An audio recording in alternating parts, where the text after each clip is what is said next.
Hello guys, आपका स्वागत है हमारे जेके स्टडी स्टफ में। आज की वीडियो में हम बात करने आ रहे हैं डी यू कॉलेज के ऐसे स्टूडेंट्स जो 5th सेमेस्टर में हैं और वो बीए पॉलिटिकल साइंस ऑनर से बिलोंग करते हैं। और उनकी जो बुक है 5th सेमेस्टर की, Indian political thoughts part first, उसके चैप्टर नंबर फर्स्ट जो कि भारतीय राजनीतिक विचार की 11वीं मासीय आधार, ये आपका चैप्टर नंबर फर्स्ट है। इसके ऊपर मैं वीडियोस बना चुका हूँ। अगर आपने वो वीडियोस नहीं देखी है तो ऊपर आपको आई बटन दे रखा है, वहाँ पे क्लिक करके आप वीडियो की प्लेलिस्ट को ओपन करके वीडियो को देख सकते हैं। तो देखते हैं अपना जो हमने जो पढ़े थे न्याय सूत्र में 16 पदार्थ होते हैं, जिसमें से हम 3 पहले ही पढ़ चुके हैं इस चैप्टर के अंदर। ठीक है, और इस चैप्टर से रिलेटेड ऑलरेडी हम 2 पार्ट कवर कर चुके हैं। अब ये अपना तीसरा पार्ट है जिसमें हम न्याय पदार्थ के बारे में जानेंगे, मतलब न्याय के सूत्र के जो 16 पदार्थ थे उसके बारे में जानेंगे डिटेल में। और ऑलरेडी हम 3 पदार्थ के बारे में पढ़ चुके हैं, जो पहला था प्रमाण, दूसरा था प्रमेय और तीसरा था संशय। अब हम बात करेंगे उसके टोटल जितने भी थे अपने 16 तक, निग्रहस्थ तक, उसके बारे में पूरी की पूरी इन्फॉर्मेशन हम इस वीडियो में जानेंगे। तो वीडियो को स्टार्टिंग से लेकर एंड तक जोड़ देखना। तो चलते हैं अपनी वीडियो की ओर। So without wasting time let's begin our video. So guys, जैसा कि आपको सबको पता है कि न्याय सूत्र में कितने पदार्थ होते हैं, 16, जिसमें से हमने 3 के बारे में पढ़ा था। अब बात करते हैं 4th पार्ट की, जो है प्रयोजन।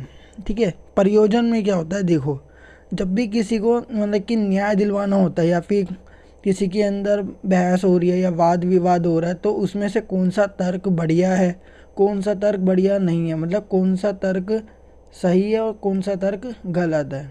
ठीक है, तो इसके लिए हमें न्याय सूत्र के 16 पदार्थ की जरूरत पड़ती है। तो इसमें जो दे रखा है हमारे को वो है प्रयोजन। अब प्रयोजन देखो न्याय सूत्र का पार्ट कैसे है वो देखते हैं। इसका अर्थ होता है कि कुछ प्राप्त करने का लक्ष्य या फिर किसी गतिविधि का उद्देश्य।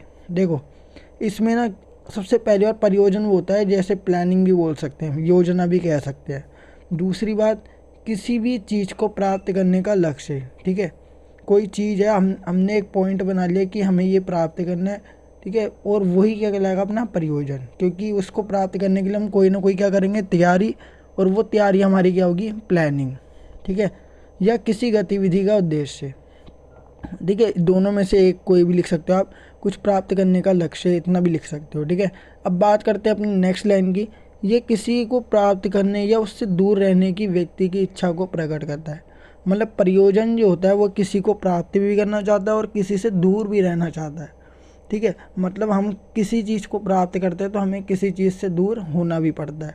तो ये जो इच्छा होती है ना, इस प्रकार की इच्छा को प्रकट कौन करता है, प्रयोजन में किया जाता है।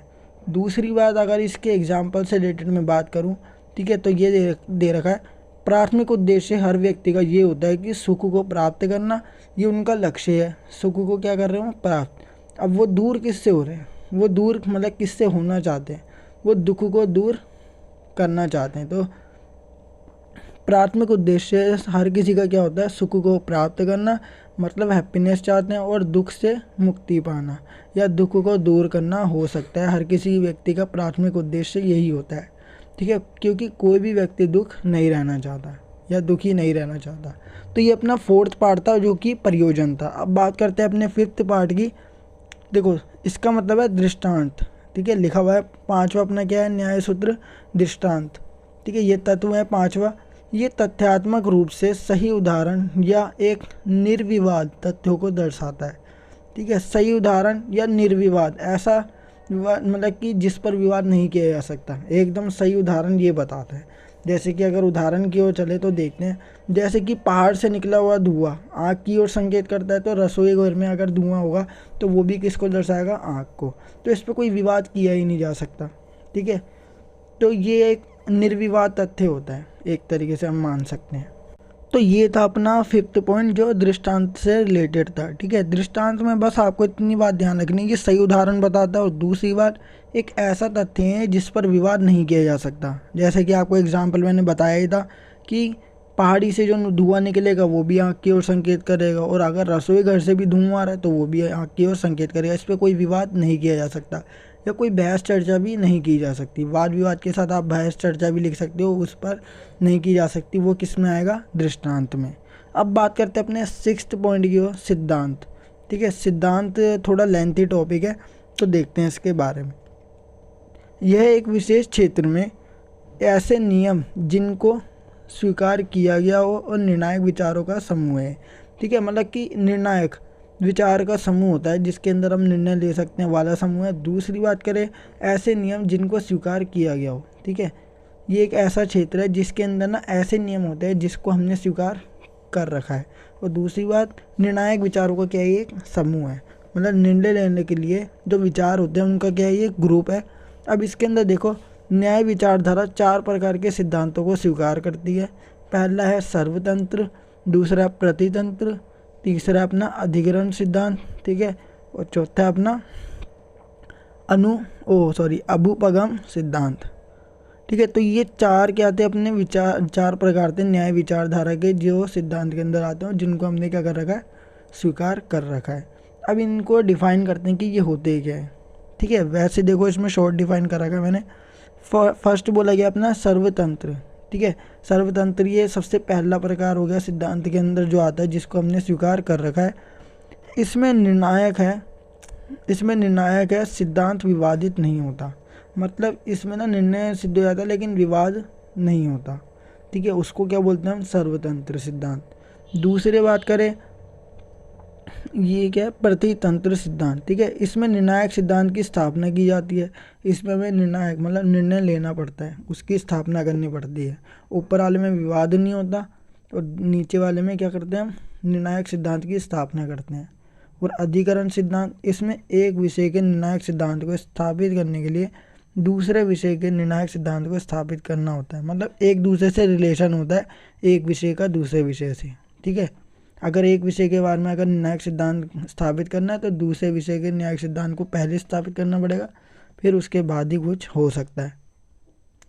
अब फोर्थ है अपना अभुपगम। बताया गया है कि जो भी अपना अभुपगम सिद्धांत है इसमें एक विषय अंतिम रूप से अन्य विषय के निर्णायक सिद्धांतों को, मतलब कि परिकल्पना, एक तरीके से आप कल्पना भी कह सकते हो, उसके रूप में उस उम्मीद में स्वीकार किया जाता है कि भविष्य का जो परीक्षण होगा वो उसे रद्द भी कर सकता है और जो निर्णायक सिद्धांत होगा उसको रद्द कर सकता है। इस उम्मीद में उसको क्या किया जाता है, स्वीकार किया जाता है।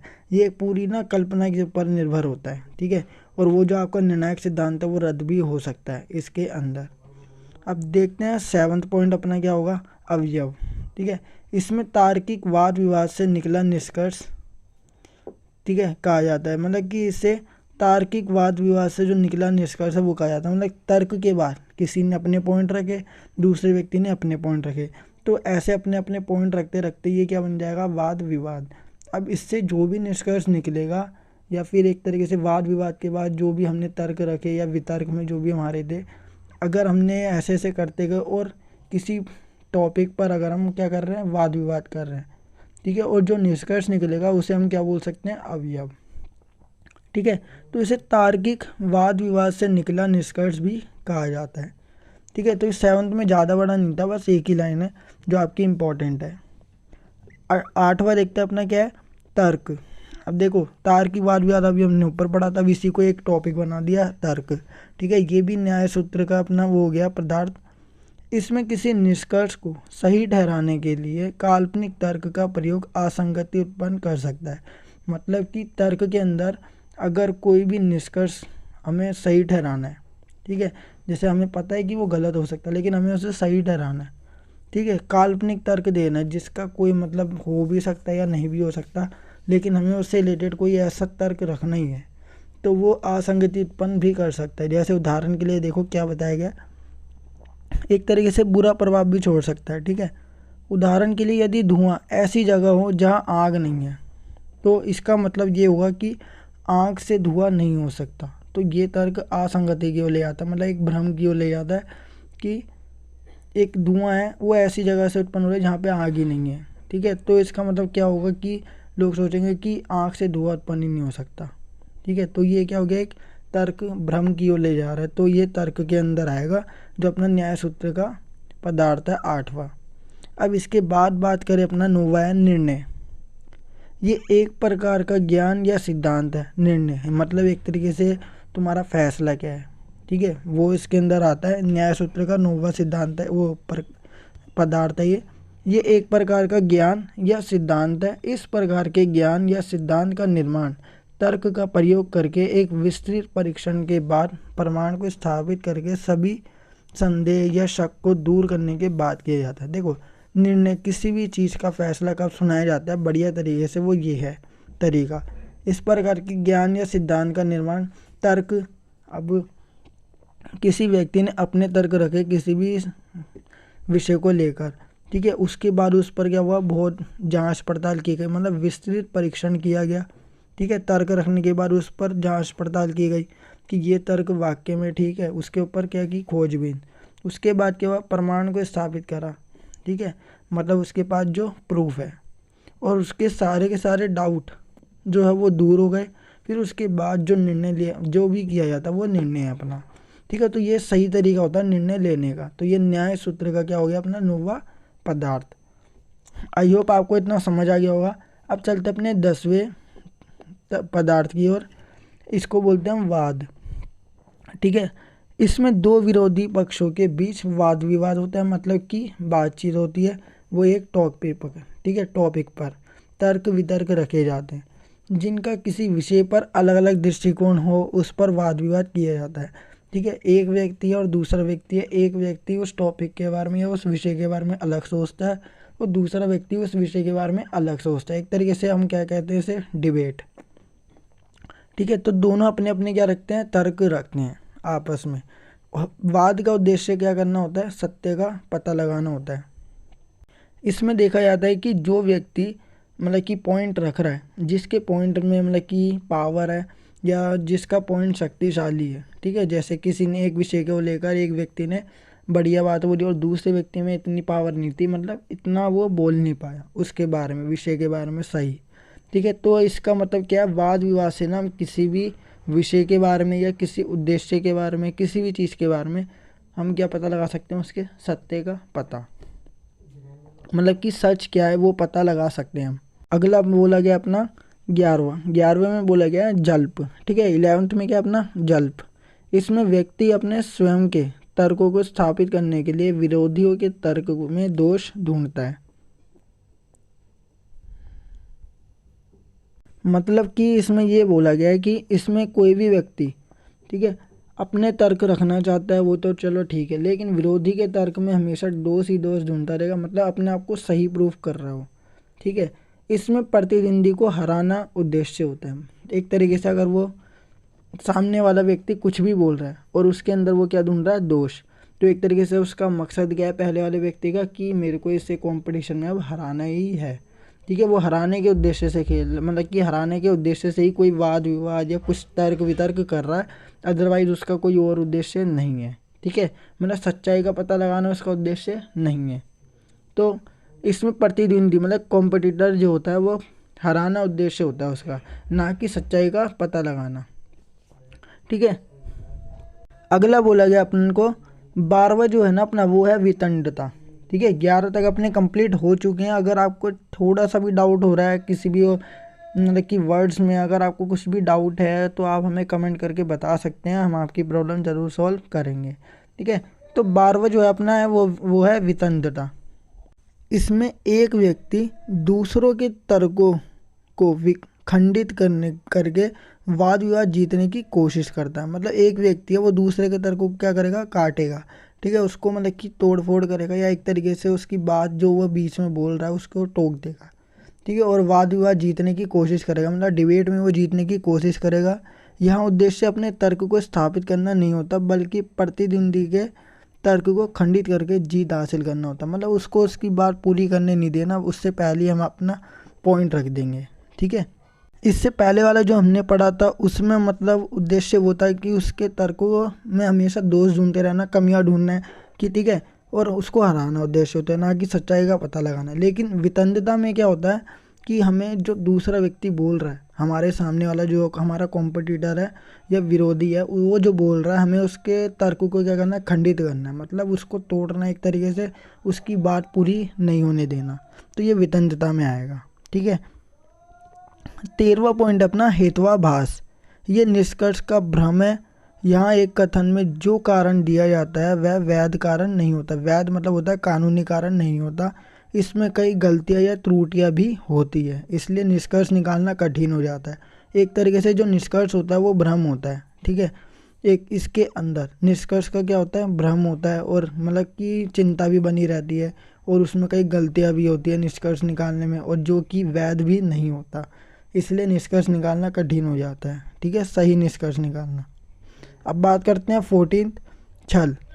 वाद विवाद में जब कोई व्यक्ति विरोधी के शक्तिशाली तर्क का उत्तर देने में असमर्थ हो जाता है। मान के चलो हमारे सामने कोई व्यक्ति खड़ा है और वो हमारे साथ वाद विवाद कर रहा है, लेकिन उसके पास एक ऐसा पॉइंट है जो बहुत ज़्यादा ही शक्तिशाली है, उसने एक ऐसा तर्क रख दिया जो बहुत शक्तिशाली तर्क है, उसका आंसर मेरे पास नहीं मिल रहा है। तो उत्तर देने में अगर वो व्यक्ति असमर्थ हो जाता है तो व्यक्ति अप्रासंगिक तर्क देता है। मतलब अगर एक व्यक्ति ने शक्तिशाली तर्क रखा और दूसरा व्यक्ति क्या करेगा, फिर उसको कोई आंसर ही नहीं मिल रहा, तो वो ऐसा तर्क रख देगा जो दूसरा व्यक्ति है वो अप्रासंगिक तर्क रखे, मतलब जो ज़रूरत में होता ही नहीं है, ठीक है, बेवजह के, या फिर उसको मैनिपुलेट करने लग जाएगा, ठीक है, बात को घुमाने लग जाएगा। कभी भी वाद विवाद होता है तो वो कहीं और ही ले जाएगा उसको, ठीक है, टॉपिक कुछ और है लेकिन बात किसी और पर ही करने लग जाएगा, जिससे कि वो उसका माइंड क्या हो जाए, डाइवर्ट हो जाए, ठीक है। और वो व्यक्ति क्या करेगा, विरोधी के तर्क उस अर्थ में लेता है जिसका कोई मतलब ही नहीं होता, ठीक है। एक तरीके से वो अप्रासंगिक तर्क देगा जब कोई व्यक्ति क्या रखता है उसके सामने शक्तिशाली तर्क रखेगा तो, ठीक है। तो ये अपना 14 में था जिसको हम बोलते हैं छल, ठीक है। छल आपको पता ही होगा, ठीक है, एक तरीके से खेल हो गया है, ठीक है, उसके साथ क्या करेगा वो, अब खेलेगा। अब देखते हैं 15 में बोला गया जाति। ये एक वाद विवाद में झूठा उत्तर देने की क्रिया है, ठीक है। वाद विवाद में कोई उत्तर देना है, अगर मान के चलो दो व्यक्ति के बीच में वाद विवाद हो रहा है, क्योंकि हर टॉपिक में वाद विवाद ही आ रहा है, ठीक है, तो पहला व्यक्ति क्या करेगा, कुछ पॉइंट रखता है और दूसरे व्यक्ति को अगर कुछ नहीं मिलता, जैसे सपोज एक व्यक्ति ने कुछ पॉइंट रखे और दूसरे व्यक्ति को उसका आंसर ही नहीं पता, तो वो क्या करेगा, अब ऐसा उत्तर देगा कि झूठा हो, ठीक है, और जो अगर पहले वाला व्यक्ति है वो भी मान जाएगा कि हाँ ये सही कह रहा होगा। तो वो क्या करते हैं, वाद विवाद के अंदर ना कोई भी व्यक्ति जब आंसर नहीं मिलता उसको, तो वो झूठा उत्तर देने की जो प्रक्रिया वो शुरू कर देते हैं, और झूठा उत्तर दे दे के ये प्रक्रिया क्या बन जाती है, अपनी जाति वाली, ठीक है। इसमें एक व्यक्ति द्वारा विरोधी से प्रतिस्पर्धा के लिए निरर्थक तर्क दिया जाता है, मतलब ऐसा तर्क दिया जाता है जिसका कोई अर्थ नहीं होता। अब अपना लास्ट पॉइंट आता है निग्रह हस्त। ये वाद विवाद का अंतिम भाग है। इसमें एक व्यक्ति जो है वो विरोधी के तर्क में आत्म विरोधाभास और असंगति दिखाता है, ठीक है, आत्म विरोधाभास और असंगति दिखाता है। तो ये अपना किस में आएगा, निग्रह हस्त में, और ये अपना वाद विवाद का क्या था, अंतिम भाग था। आई होप आपको ये वीडियो जरूर पसंद होगी। अगर आपको ये वीडियो पसंद आए तो वीडियो को लाइक शेयर कमेंट करना बिल्कुल ना भूलिए, और साथ ही साथ अगर आप हमारे चैनल पर नहीं हो तो चैनल को सब्सक्राइब एंड बेल नोटिफिकेशन पे क्लिक करके आप हमारी आने वाली हर वीडियो की नोटिफिकेशन को तुरंत पा सकते हैं। सो गाइस मिलते हैं अपने नेक्स्ट वीडियो के साथ। So thanks for watching this video.